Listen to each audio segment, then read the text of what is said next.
Pensaba qué linda esa sensación de ajustarse los cinturones porque uno está a punto de despegar, que puede ser real o puede ser simbólica, imaginada, creada, como uno quiera, porque esto tenemos los seres humanos y está bueno recordarlo de tanto en tanto, la posibilidad de crear solamente imaginando. Bueno, un poco la invitación es a eso, pero algo más, a volver conscientes un montón de situaciones para poder vivir de una manera más plena. ¿Se acuerdan cómo empezamos el programa? Hablábamos de eso, de la reflexión que nos hacía Anthony de Melo, hablando de esto de volvernos conscientes. Y la retomamos ahora, me estoy dando cuenta en el mismo momento que lo estoy diciendo, la retomamos ahora en este espacio que tenemos todos los martes, gracias a la visita que agradecemos siempre de Gustavo Rubíes, que está ya con nosotros. Gus, ¿cómo estás? Hola, Su, buen día. ¿Cómo Buen estás día. vos? ¿Cómo está la audiencia? Feliz de estar acá con ustedes. Bueno, felicidad compartida, así que cuando se comparte la felicidad se expande Se después, multiplica. se multiplica y eso está muy, muy, muy bueno. Sí, claro. Bueno, vamos a hablar hoy vamos a poner título, mira. Total, ponemos el título para después despegarnos del título, Sí. pero vamos a hablar de los 4 filtros del observador. Exacto, sí. Hemos trabajado, hemos conversado sobre el observador en este espacio y en esta oportunidad nos vamos a detener en un trabajo que hicieron Seingel y Kaufman que determinaron filtros a partir de los cuales el observador observa la realidad. Esto lleva implícito algo que vos venís trayendo permanentemente en cada momento en que hacemos el intercambio sobre que lo que vemos es una interpretación que hacemos de la realidad y eso se nota, pero súper claramente cuando estamos en una discusión acalorada y de repente nos damos cuenta que sobre una misma situación, la misma que estamos experimentando, tenemos 2 miradas totalmente distintas, ¿eh? No digo opuestas, no digo antagónicas, digo distintas de eso que estamos vivenciando y las 2 personas defendemos lo que estamos eh, interpretando de esa realidad que estamos compartiendo. Sí, claro, sí, sí, sí. El acto de observar es un acto interpretativo. Y como bien vos lo decís, a la realidad la interpretamos permanentemente. Y en esa interpretación es donde intervienen estos 4 filtros, que serían, los podríamos metaforear como un par de anteojos a partir de los cuales nosotros vemos la realidad. Y está bueno tenerlos en cuenta porque cada uno tiene los suyos, ¿sí? Y bien vos decías que todos tenemos una mirada diferente de la realidad, entonces está bueno empezar a pensar cuáles son los filtros que intervienen, no solamente en el otro, sino en mí. Sobre todo en Sí, mí. claro, sí, Bueno, claro. en eso, estas personas que lo sistematizaron a esto que nos pasa, Así digamos de es. alguna forma, Peter, ¿cómo se pronuncia? Peter Senge Sengel y y Fred Kaufman. Kaufman. Empiezan por el filtro biológico. Sí, Bueno, un poco dejamos el terreno fértil cuando hablábamos de que el cuerpo también piensa ujú, para poder entender esto de que el primer filtro con el que interpretamos la realidad es el biológico y bueno, si tenemos tela para cortar ahí de cómo está, de acuerdo a cómo estamos, vemos las cosas, eso. sí, sí, totalmente. Bueno, el primer filtro biológico es ese justamente registro biológico de nuestro cuerpo. Nuestro cuerpo puede estar más cansado, más energizado, más con horas de sueño, sin horas de sueño, la fatiga, el estrés, todo lo que impacta en nuestro cuerpo va a impactar en ese observador que está interpretando la realidad. También las edades, no es lo mismo cómo observa la realidad alguien que tiene 20 años, alguien que tiene 30, alguien que tiene 50 o 60, ¿no? Y esto está bueno tenerlo en cuenta porque define un poco los resultados de nuestro andar por la vida como así también dentro de las organizaciones, donde los líderes a veces no están atentos a objetivos, a tareas, pero no están atentos a los cuerpos que deben llevar adelante esas actividades. Entonces, están gestionando objetivos, pero no gestionan las energías y los cuerpos de las personas que están en ese equipo y en esa organización. Y qué importante porque acá estoy leyendo el planteo de cuántas discusiones creemos que son con otra persona cuando en realidad la estamos teniendo con nuestro propio cansancio. Claro. Es súper evidente cuando estamos cansados. Yo siempre digo que se me baja el nivel de tolerancia cuando estoy cansada. Sí, está bueno. Y no es una justificación. Es que realmente cuando no estoy cansada tengo una, ponele tolerancia, me estoy dando cuenta de qué palabra que uso, pero ponele tolerancia, capacidad de convivencia, ponele, vamos a ponerlo así, me hago más cargo de la cosa, porque tolerancia Bien. Es tiene como si más, el otro molestara. claro, en cambio capacidad de convivencia tiene más que ver conmigo, Claro. ¿no? Entonces se me baja la capacidad de convivencia cuando estoy agotada. Y entonces, bueno, la misma situación la puedo vivir y gestionar de maneras muy distintas. Sí, claro. Y también es verdad lo que vos decís, en las distintas etapas de la vida. Hay ciertas batallas que ya te es re fácil no dar. Y cuando sos más chico, la das y ni te cuestionás. Sí, claro. Y así quedás también. Así quedás. Con marcas. Claro. Y qué importante, ¿no? En una organización que haya líderes que interpreten lo que pasa por el cuerpo de las personas. Claro, porque por ahí el líder sale a corregir y a observar si los objetivos fueron alcanzados o no, y a veces se toma como pereza o desinterés cuerpos que están cansados y no hay a lo mejor registro que estuvieron 12 horas trabajando, ¿sí? O cuerpos que están pasando por alguna afectación puntual, ¿sí? Como alguna patología o algo por el estilo. Entonces el líder debe estar atento a las corporalidades de sus equipos. Yo soy sobre todo cuando trabajo en equipo o con otra gente, de avisar. Uh-huh. Hoy... Cuando vengo pum para arriba, no, porque se nota, eso contagia. Ahora, cuando no vengo pum para arriba, de avisar, no dormí bien, hoy la verdad que no tengo un buen día. Uh-huh. Y tiene dos efectos eso, para mí. Uno tiene un efecto en mí, uh-huh, porque me relaja. Entonces, porque si vos encima de que estás mal, tenés la presión de estar bien, eso es como una bomba de tiempo. Y en cualquier momento te dicen y escupís. Una cosa así. No lo hagas. No lo hagan en casa. No lo hagan en casa, pero suele ocurrir.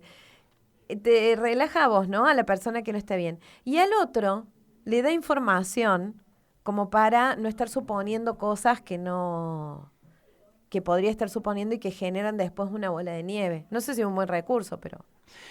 Lo importante es hacerse cargo, digamos, hacerse cargo de cómo está uno en lo personal y chequear el compromiso, con qué uno está comprometido, porque va a tener que alcanzar o ir en dirección de ese compromiso que se supone está alineado con el equipo. Entonces, lo que hay que ajustar ahí en eso que decís, de que nuestro cansancio, nuestro malestar, no se transforma en un lastre que después el equipo o el grupo lleva, ¿tá? Entonces, está bueno el aviso, pero ahí empieza una linda y sincera conversación que debe continuar, ¿tá? Porque, ¿qué hago con ese cansancio que traje a lo largo de X jornada laboral donde sigo compartiendo con el equipo, sigo acordando, sigo hablando, ¿sí? Y entonces insisto con esto, hacerse cargo, que comienza con decirlo, pero después no tiene que ser una carga para el equipo y tiene que ser un espacio a partir del cual se sigue conversando. Por ejemplo, que tu jefe te diga, bueno, anda y descansa tranquila y vuelve cuando estés descansada. En otra vida, ¿no? Podría ser esa una forma, pero a veces no se puede y No, hay que muchas seguir. veces no. Bueno, sabrá el líder cómo lidera ese cuerpo y sabré yo también, después de haber dicho que estaba cansado, cómo voy a continuar.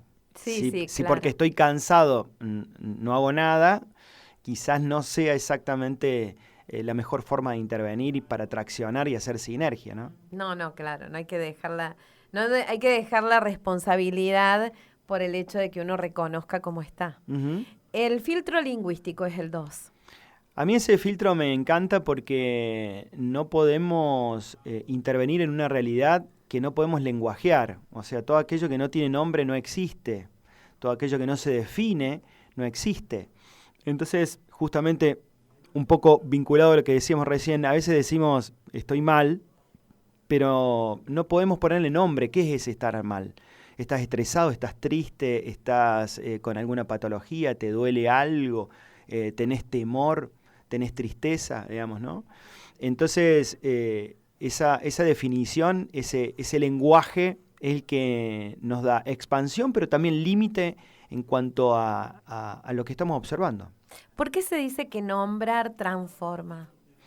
Bueno, justamente porque si yo lo nombro correctamente, y hay trabajos científicos también en esto, cuando se analizan cerebros de personas con alguna dificultad, hay algunas neuronas que están encendidas, que son negativas, por llamarlo de alguna manera. Y la persona es asistida por alguien que lo ayuda a que determine qué es esa molestia. Y es increíble cuando encuentra el nombre de eso y no sé, era miedo o no, es angustia, se apagan esas neuronas del estrés y se encienden otras que son para traccionar y para resolver esa situación. Entonces, nombrar lo que me está pasando es muy ordenador. ¿Y cómo incide esto en una organización? Bueno, en las organizaciones los líderes deben estar atentos a la palabra que se dice, deben estar atentos a estas cuestiones culturales, que es esa conversación invisible que se instala dentro de las organizaciones, ¿no? Decimos que la cultura dentro de la organización es todo lo que sucede cuando el dueño no está, digamos, ¿no? Entonces, dejar clara la lingüística dentro de una empresa es lo que permite traccionar y estar atento a lo que las palabras manifiestan de cada colaborador. Porque por ahí el colaborador utiliza una palabra, pero si no indagamos qué hay detrás, se dificulta mucho coordinar acciones. Vamos al tercer filtro. Vamos. El filtro personal. ¿Qué filtro este? Sí, es un filtro personal porque un filtro interesante porque a veces creemos ser nosotros los que estamos observando la realidad y por ahí la observa nuestra historia, nuestra cultura, nuestra educación, todo lo que nos ha tallado a lo largo de la historia, ¿tá? Y ahí siempre conviene preguntarse si esto es mío, esta particular forma de ser, estar y participar es mío, porque el filtro personal es un filtro muy, muy definitorio de cómo yo pueda o no modificar esa realidad que me rodea. Siempre me acuerdo esto de Facundo Cabral, que decía que te lleva media vida aprender para después empezar la otra media vida a desaprender. Una cosa así era la idea, ¿no? Él lo decía muy bonito porque tenía una forma muy bonita de decir las cosas y de hablar de las experiencias y de contar historias, pero era así, tenía un cuento muy gracioso de su tío que había sido tan sabio precisamente porque siempre lo llevaron a la escuela pero nunca entró y cosas así, ¿entendés? Y en ese sentido, digo, somos construidos por nuestra historia y después cuando entra la conciencia en eso, Ujú. empezamos a ver, y no sé si en algún momento dejamos de dilucidar, porque vos tiras de un hilito y aparece otra cosita y así, eh, lo construido que somos y lo que porque eso, por un lado, te genera la conciencia de que así como fuiste construido de esta manera, podrías haber sido construido de otra, pero también te abre un montón de posibilidad para desarmar y volver a armar, onda, si fuera un Lego. Claro, un deconstruir, un término de estos tiempos. Y además, mientras te escuchaba, lo linkeaba un poco con este tiempo actual, donde las decisiones caducan cada vez más rápido y cada vez tenemos menos tiempo para tomarlas. Digo, antiguamente tomábamos una decisión y quedaba por mucho tiempo. Yo voy a hacer esto, voy a estudiar esto, voy a trabajar acá, digamos, y uno se imaginaba con unos cuantos años. Hoy todo es tan dinámico y tan estresante y tan acelerado que estamos desafiados a tomar decisiones con rapidez, que además va a quedar inútil y obsoleta muy rápidamente y tendremos que tomar otra. Y ahí nuestro filtro personal juega un papel fundamental, porque vamos a tener que entender de qué estamos hechos para no ser nosotros nuestros propios enemigos. ¿Y en una organización cómo incide el filtro personal? Bueno, en el filtro personal incide porque el líder está desafiado a entender quiénes son esas personas que conforman el equipo, digamos, ¿no? No son máquinas que cumplen objetivos y que realizan tareas. Le pasan cosas, están compuestas de distinta historia, tal cual lo hablábamos recién. Entonces empezar a tener en cuenta eso es empezar a crear organizaciones más humanas. Y viene el otro que como que, bueno, todos se entrecruzan los filtros, ¿no? Pero el cultural es que nos cuesta por ahí separar del personal. Sí, de alguna manera sí, claro. Son primos hermanos.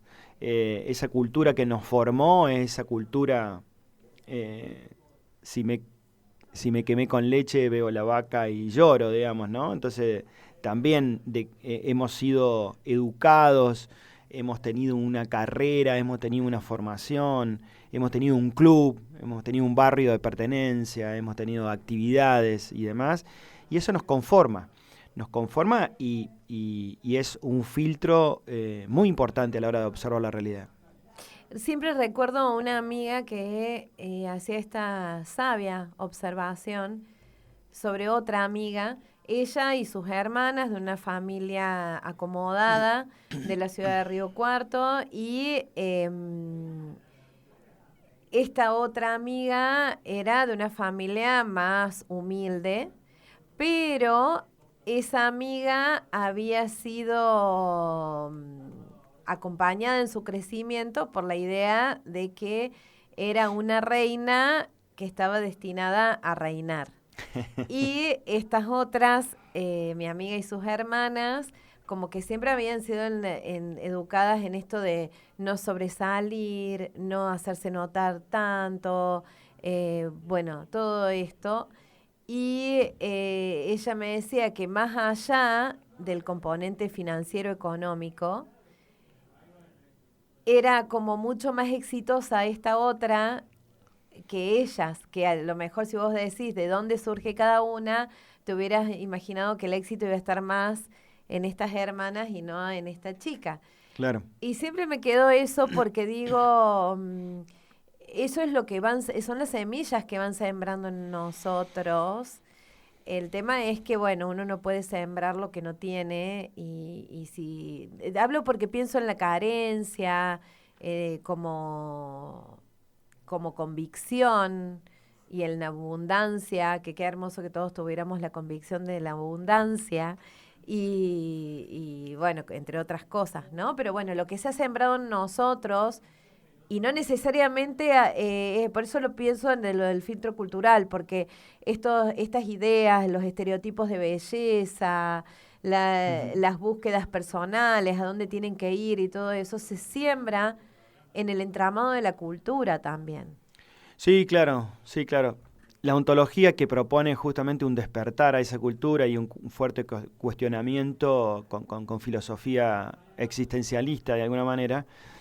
Hay un postulado muy bonito que dice que nadie da lo que no tiene, mucho menos lo que no es, de manera que es importante esa materia prima, ese germen, esa savia que nos recorre, digamos. Trabajar en eso es un trabajo que da resultados a la hora de educar y transformar el observador, que nos permita mejorar los espacios de intervención. Y en lo organizacional, ¿cómo interviene el filtro cultural? Bueno, hay una cultura que se pretende desde la organización y que debe atender las culturas personales de cada uno de los integrantes, de manera que hay mucho por conversar para crear una propia. Ahora es un trabajo que en estos tiempos de aceleración no suele dársele un espacio como corresponde y queda la cultura de pasillo, queda la improductiva, queda el lenguaje informal. Entonces, el desafío de los líderes de estos tiempos, sobre todo los mandos medios de las organizaciones, es generar un espacio conversacional para entender de dónde viene cada uno de sus colaboradores, qué historia trae, para tenerla en cuenta, para ponerla sobre la mesa y juntos ir amasando como una arcilla que forma parte de la cultura de la organización, ¿no? ¿No será, esto como cierre, no será que el verdadero desafío del liderazgo consiste menos en convencer y mucho más en comprender? Es una pregunta que acercás y que me parecía interesante compartir con todos. Qué hermoso cuando te salís del lugar de querer convencer.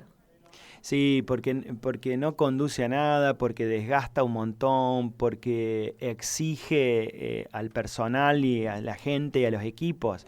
Mientras que comprender y entender que parte de la escucha, todo comienza en una escucha, pero si escuchamos con estos filtros y generamos un espacio legítimo de conversación, definitivamente el líder de estos tiempos podría estar construyendo a partir de estos filtros una realidad mejor para todos. Y acá la capacidad de escucha, pero de escucha con todo nuestro ser, ¿no? Bueno, No ahí el va. oído nada más. Sí, claro. Entendiendo que yo observo y escucho con estos filtros también, ¿no? Entonces, ¿qué escucho cuando escucho? ¿Qué veo cuando veo? Digamos, ¿no? Siempre lo planteamos o lo estuvimos planteando como filtro al observador, pero todo observador escucha y todo escuchante, lo vamos a llamar, oyente, también observa, ¿no? Acá hay una conclusión, si bien nosotros nunca llegamos a ninguna conclusión. ¿Dónde estaría la calidad de un líder? Me gustaría que la compartas por eso. Bueno, la calidad del líder, un poco recién la revisamos. Es un líder que a partir de los filtros sabe, puede y genera un espacio de observación y de posibilidad mucho mayor de sus equipos, no quedándose atrapado en un no tener en cuenta y en un liderar desde la orden y cambiarlo por el liderazgo de interpretar las personas que se encuentran detrás de los filtros. Gustavo Rubíes, muchísimas gracias. La idea, ¿no?, es ir sumando para ser cada vez más conscientes de los procesos en que estamos inmersos y ser cada día más constructivos. Sí, y despertar y ser conscientes, como bien vos decís, para vivir una vida más genuina, más nuestra, y no el resultado de lo que fue puesto ahí por otro, digamos, ¿no?